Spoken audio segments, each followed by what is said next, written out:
14 വയസ്സുള്ളപ്പോൾ നടന്ന ഒരു സംഭവമാണ്. അന്ന് ഞങ്ങളുടെ വീട്ടിൽ ടി വി ഇല്ല. ടി വി കാണാൻ വേണ്ടി ഞാൻ തൊട്ടടുത്തുള്ള ഒരു വീട്ടിൽ പോയി. അപ്പോൾ അവിടുത്തെ ചേച്ചി പറഞ്ഞു, എനിക്ക് പനിയാണ്, മരുന്ന് കഴിച്ചിട്ടിരിക്കുകയാണ്, ആരെങ്കിലും എൻ്റെ തിരക്ക് വന്നാൽ സുഖമില്ല, മരുന്ന് കഴിച്ചിരിക്കുകയാണ്, നല്ല ഉറക്കത്തിലാണ്, ഇപ്പോൾ വിളിക്കരുത് എന്ന് പറഞ്ഞു എന്ന് പറയണം. ഞാൻ പറഞ്ഞു ശരി. ഞാൻ ടി വി കണ്ടു തുടങ്ങി. ഒരു 2-3 മിനിറ്റ് ആയപ്പോൾ അവർ വന്ന് ഛർദ്ദിച്ചു. അപ്പോൾ ഞാൻ അവരോട് ചോദിച്ചു, ചേച്ചി ഹോസ്പിറ്റലിൽ പോകണോ? വേണ്ട. അവർ പോയി കിടന്നു. വീണ്ടും കുറച്ച് സമയം കഴിഞ്ഞപ്പോൾ അവർ ഛർദ്ദിച്ചു. അപ്പോഴും ഞാൻ അവരോട് ചോദിച്ചു, ചേച്ചി ഹോസ്പിറ്റലിൽ പോകണോ? വേണ്ട. വീണ്ടും എൻ്റെ ശ്രദ്ധ ടി വിയിലായി. ഒരു 5-6 മിനിറ്റ് കഴിഞ്ഞപ്പോൾ വീണ്ടും അവർ ഛർദ്ദിച്ചു. അപ്പോഴും ഞാൻ അവരോട് ചോദിച്ചു, ചേച്ചി ഹോസ്പിറ്റലിൽ പോകണോ? വേണ്ട. പക്ഷേ ഇത്തവണ എന്തോ അവരനുസരിക്കാൻ എനിക്ക് തോന്നിയില്ല. പെട്ടെന്ന് ഞാൻ ടി വി ഓഫ് ചെയ്തിട്ട് വീടിന് പുറത്തേക്ക് ഇറങ്ങി. ആരെങ്കിലും വിളിക്കാം, സഹായത്തിന് ആരെങ്കിലും വിളിക്കാം, അവർക്ക് ഒട്ടും വയ്യ, എന്തെങ്കിലും ചെയ്യണം എൻ്റെ മനസ്സിൽ അത്രയും ഇതായിട്ട് പറഞ്ഞതുകൊണ്ട് ഞാൻ വെളിയിലിറങ്ങി. ആ സമയത്ത് എൻ്റെ ആങ്ങള ഇങ്ങോട്ട് വരുന്നു. അപ്പോൾ ഞാൻ പറഞ്ഞു, ചേച്ചിക്ക് ഒട്ടും വയ്യ, ഹോസ്പിറ്റലിൽ കൊണ്ടുപോയേ പറ്റുള്ളൂ. അങ്ങനെ ഞങ്ങൾ രണ്ടുപേരും കൂടി അവരെ ഹോസ്പിറ്റലിൽ എത്തിച്ചു.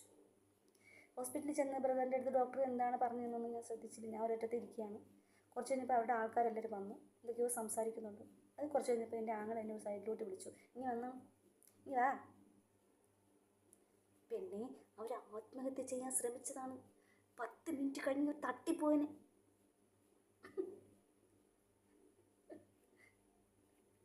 അന്ന് അവർക്ക് എന്തെങ്കിലും സംഭവിച്ചിരുന്നെങ്കിൽ എൻ്റെ ആങ്ങള പ്രതിയാണ്, ഞാൻ കൂട്ടുപ്രതി അല്ലേ? എന്തെന്നല്ലേ? ആണ്, അല്ലെങ്കിൽ ആക്കും.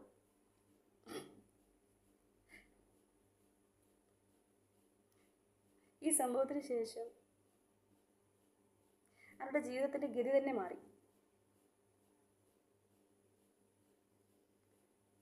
ജീവിതം സന്തോഷകരമായി.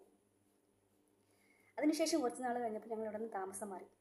ഒരു ദിവസം ഞാൻ ബസ്സിലിരുന്നപ്പോൾ അവിടെ തന്നെയുള്ള ഒരു ചേച്ചി, എൻ്റെ പരിചയത്തിലുള്ള ഒരു ചേച്ചി എന്നോട് ചോദിച്ചു, ഇന്ന ആളുമായിട്ട് നമുക്ക് എന്തെങ്കിലും പിണക്കമുണ്ടോ? ഞാൻ പറഞ്ഞു ഇല്ല. ഇവരെക്കുറിച്ചാണ് കേട്ടോ പറഞ്ഞത്. ഞാൻ പറഞ്ഞു ഇല്ല. വഴക്ക് കൂടിയോ? ഇല്ലെന്ന്. എന്താ കാര്യം? മോളെ ആക്ഷേപിക്കാൻ കിട്ടുന്ന ഒരവസരവും കുറ്റപ്പെടുത്താൻ കിട്ടുന്ന ഒരവസരവും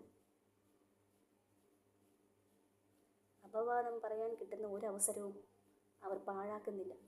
അതുകൊണ്ട് ചോദിച്ചതാണ്.